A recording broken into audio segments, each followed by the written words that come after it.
नमस्कार दोस्तों, आइए जानते हैं भगवत गीता के 14वें अध्याय का अपशकुन देखकर महाराज युधिष्ठिर का शंका करना और अर्जुन का द्वारका से लौटना।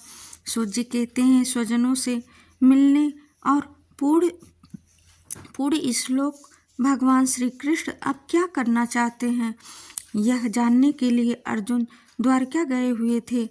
कई महीने बीत जाने पर भी अर्जुन वहां से लौट कर नहीं आए। धर्मराज युधिष्ठिर को बड़े भयंकर अपशकुन दिखने लगे। उन्होंने देखा कि काल की गति बड़ी विकट हो गई है। जिस समय जो ऋतु होनी चाहिए उस समय वह नहीं होती है और उनकी क्रियाएं भी उल्टी ही होती हैं। लोग बड़े क्रोधी, लोभी और असत्य परायण हो गए हैं। अपने जीवन निर्वाह के लिए लोग पाप पूर्ण व्यवहार करने लगे हैं। सारा व्यवहार कपट से भरा हुआ होता है। यहाँ तक कि मित्रता में भी छल मिला रहता है। पिता माता सगे संबंधी भाई और पति पत्नी में भी झगड़ा झंझट होने लगता है। काल के आ जाने से लोगों का स्वभाव ही लोभ, दंभ आदि अधर्म से अभिभूत हो गया है और प्रकृति में भी अत्यंत अरिष्ट सूचक अपशकुन होने लगे हैं। यह सब देखकर युधिष्ठिर ने अपने छोटे भाई भीमसेन से कहा। युधिष्ठिर ने कहा, भीमसेन, अर्जुन को हमने द्वारका इसलिए भेजा था कि वह वहां जाकर पूर्ण श्लोक भगवान श्री कृष्ण क्या कर रहे हैं इसका पता लगा आए और संबंधियों से मिल भी आए। तब से 7 महीने बीत गए, किंतु तुम्हारे छोटे भाई अब तक नहीं लौट रहे हैं। मैं ठीक यह नहीं समझ पाता हूँ कि उनके न आने का क्या कारण है। कहीं देवऋषि नारद के द्वारा बतलाया हुआ वह समय तो नहीं आ पहुँचा है जिसमें भगवान श्री कृष्ण अपने लीला विग्रह का संवरण करना चाहते हैं। उन्हीं भगवान की कृपा से हमें यह संपत्ति, राज्य, स्त्री, प्राण, कुल, संतान, शत्रुओं पर विजय और स्वर्गादि लोकों का अधिकार प्राप्त हुआ है। भीमसेन, तुम तो मनुष्य में व्याघ्र के समान बलवान हो। देखे तो सही, आकाश में उल्कापातादि, पृथ्वी में भूकंप और शरीर में रोगादि कितने भयंकर अपशकुन हो रहे हैं। इनसे इस बात की सूचना मिलती है कि शीघ्र ही हमारी बुद्धि को मोह में डालने वाला कोई उत्पात होने वाला है। प्यारे भीमसेन, मेरी बाईं जांघ, आँख और भुजा बार बार फड़क रही है। हृदय जोर से धड़क रहा है। अवश्य ही बहुत जल्दी कोई अनिष्ट होने वाला है। देखो, यहाँ सियारिन उदय होते हुए सूर्य को ओर मुँह करके रो रही हैं। अरे, उनके मुँह से तो आग भी निकल रही है। यह कुत्ता बिल्कुल निर्भय सा होकर मेरी ओर देखकर चिल्ला रहा है। भीमसेन, गौ आदि अच्छे पशु मुझे अपने बाएं करके जाते हैं और गधे आदि बुरे पशु मुझे अपने दाहिने करके जाते हैं। मेरे घोड़े आदि वाहन मुझे रोते हुए दिखाई देते हैं। यह मृत्यु का दूत पेरुखी उल्लू और उसका प्रतिपक्षी कौवा रात की अपने कर्ण कठोर शब्दों से मेरे मन को कपाते हुए विश्व को सुना कर देना चाहते हैं। दिशाएं धुंधली हो गई हैं और सूर्य और चंद्रमा के चारों ओर बार बार मंडल बैठते हैं। यह पृथ्वी पहाड़ों के साथ कांप उठती है। बादल बड़े जोर जोर से गरजते हैं और जहाँ तहाँ बिजली भी गिरती ही रहती है। शरीर को छेदने वाली एवं धूल वर्षा से अंधकार फैलाने वाली आंधी चलने लगी।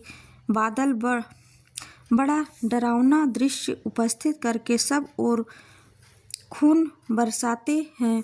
देखो, सूर्य की प्रभा मंद पड़ गई है। आकाश में ग्रह परस्पर टकराया करते हैं।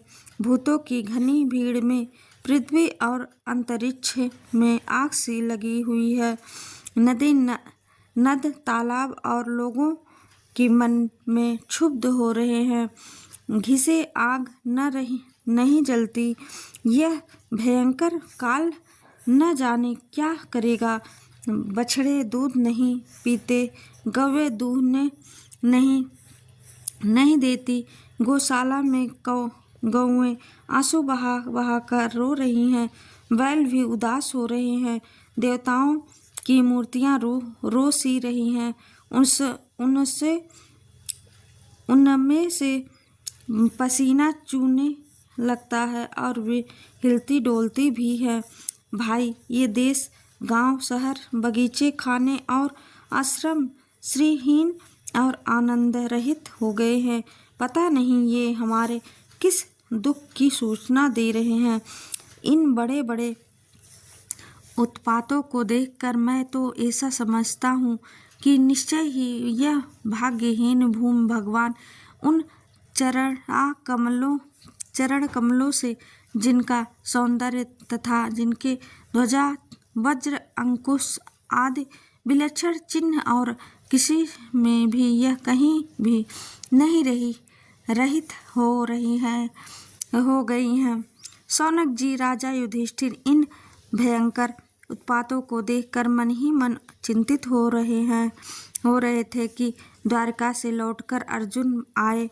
युधिष्ठिर ने देखा, अर्जुन इतने आतुर हो रहे हैं जितने पहले कभी नहीं देखे गए। मुंह लटका हुआ है। कमल सरीखे नेत्रों से आंसू बह रहे हैं और शरीर में बिल्कुल कांति नहीं है।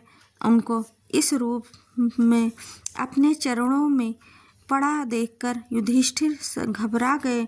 देव ऋषि नारद की बातें याद करके उन्होंने सूर्योदयों के सामने ही अर्जुन से पूछा। युधिष्ठिर ने कहा, भाई, द्वारिकापुरी में हमारे स्वजन संबंधी मधुभोज दरसाह आह सात्व अंधक और वृश्चिक वंशी यादव कुशल से तो हैं। हमारे माननीय मनाना सूरसेन जी प्रसन्न हैं। अपने छोटे भाई सहित मामा वासुदेव जी तो कुशल पूर्वक हैं। उनकी पत्नियां, हमारी मामी देव की आदि सातों बहिनें अपने पुत्रों और बहुओं के साथ आनंद से तो हैं। जिनका पुत्र कंस बड़ा ही दुष्ट था, वे राजा उग्रसेन अपने छोटे भाई देवक के साथ जीवित तो हैं। न हार्दिक, उनके पुत्र कृतवर्मा, अंक्रूर, जयंत, गद, सारण तथा शत्रुजनित आदि यादव वीर सकुशल। न यादवों के प्रभु बलराम जी तो आनंद से हैं। विष्णु वंश के सर्वश्रेष्ठ महारथी प्रद्युम्न सुख से तो हैं। युद्ध में बड़ी फुर्ती दिखलाने वाले भगवान अनिरुद्ध आनंद से तो हैं। सुषेण, चारुदेष्ण, जाम्बवती नंदन, सांब और अपने पुत्रों के सहित ऋषभ आदि भगवान श्री कृष्ण के अन्य सब पुत्र भी प्रसन्न है ना। भगवान श्री कृष्ण के सेवक श्रुतदेव, उद्धव आदि और दूसरे नंद आदि प्रधान यदुवंशी, जो भगवान श्री कृष्ण और बलराम के बाहुबल से सुरक्षित है, सबके सब सकुशल है ना। हमसे अत्यंत प्रेम करने वाले वे लोग कभी हमारा कुशल मंगल भी पूछते हैं। भक्तवत्सल ब्रह्मा भक्त भगवान श्री कृष्ण अपने स्वजनों के साथ द्वारिका की सुधर्मा सभा में सुखपूर्वक विराजते हैं ना। वे आदि पुरुष बलराम जी के साथ संसार के परम मंगल, परम कल्याण और उन्नति के लिए यदुवंश रूप क्षीर सागर में विराजमान है। उन्हीं के बाहुबल से सुरक्षित द्वारिकापुरी में यदुवंशी लोग सारे संसार के द्वारा सम्मानित होकर बड़े आनंद से विष्णु भगवान के पार्षदों के समान विहार कर रहे हैं। सत्यभाग भामा आदि 16,000 रानियां प्रधान रूप से उनके चरण कमलों की सेवा में ही रत रहकर उनके द्वारा युद्ध में इंद्र आदि देवताओं को भी हराकर इंद्राणी के भोग योग्य तथा उन्हीं की अभीष्ट परिजातादि वस्तुओं का उपभोग करती हैं। यदुवंशी वीर श्री कृष्ण के बाहुदंड के प्रभाव से सुरक्षित रहकर निर्भय रहते हैं और बलपूर्वक लाई हुई बड़े बड़े देवताओं के बैठने योग्य सुधर्मा सभा को अपने चरणों से आक्रांत करते हैं। भाई अर्जुन, यह भी बतलाओ कि तुम स्वयं तो कुशल से हो ना। मुझे तुम श्रीहीन से दिख रहे हो। वहाँ बहुत दिनों तक रहे, कहीं तुम्हारे सम्मान में तो किसी प्रकार की कमी नहीं हुई? किसी ने तुम्हारा अपमान तो नहीं कर दिया? कहीं किसी ने दुर्भावपूर्ण अमंगल शब्द आदि के द्वारा तुम्हारा चित्त तो नहीं दुखाया? अथवा किसी आशा से तुम्हारे पास आए हुए याचकों को उनकी मांगी हुई वस्तु अथवा अपनी ओर से कुछ देने की प्रतिज्ञा करके भी तो तुम नहीं दे सके? तुम सदा शरणागतों की रक्षा करते आए हो। कहीं किसी भी ब्राह्मण बालक, गौ, बूढ़े, रोगी, अबला अथवा अन्य किसी प्राणी का तो तुम्हारी शरण में आया तो तुमने त्याग तो नहीं कर दिया? कहीं तुमने अगम्य स्त्री से समागम तो नहीं किया? अथवा गमन करने योग्य स्त्री के साथ असत्कारपूर्वक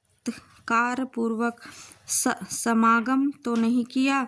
कहीं मार्ग में अपने से छोटे अथवा बराबरी वाले से हार तो नहीं गए? अथवा भोजन कराने योग्य बालक और बूढ़ों को छोड़कर तुमने अकेले ही तो भोजन नहीं कर लिया? मेरा विश्वास है कि तुमने ऐसा कोई निंदित काम तो नहीं किया होगा जो तुम्हारे योग्य न हो। अपने परम प्रियतम अभिन्न हृदय परम सुहृदय भगवान श्री कृष्ण से तुम रहित हो गए हो, इसलिए अपने को शून्य मान रहे हो। इसके सिवा दूसरा कोई कारण नहीं हो सकता जिससे तुमको इतनी मानसिक पीड़ा हो।